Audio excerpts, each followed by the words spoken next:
مولا امام حسین فرمایي چې چا چې زما د شهادت نه پس زما زیارت وکړو، زما د قبر زیارت یې وکړو، یعنی کربلا ته راغلو، د هغه دیدار به زه په قیامت په ورځې کوم. او که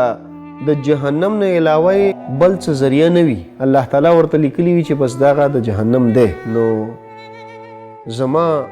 د خدای سره دومره مقام شته دی چې زه سفارش وکړم د خدای په وړاندې، زه د هغه کس سفارش وکړم چې یا الله دا خو صحیح دی چې جهنمی دی، دومره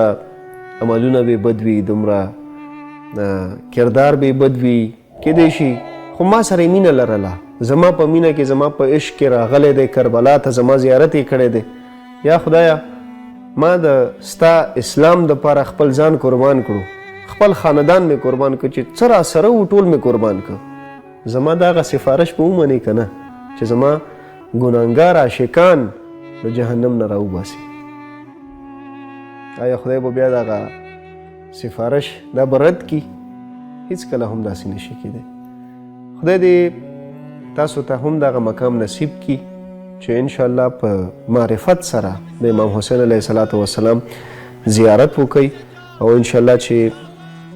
همدغه زیارت ستاسو دپاره ذریعه وګرځېږي، زموږ ټولو دپاره ذریعه وګرځېږي د امام حسین علیه السلام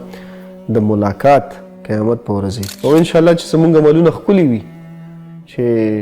د جهنم نه د راوباسلې سره ضرورت پیښ نشي.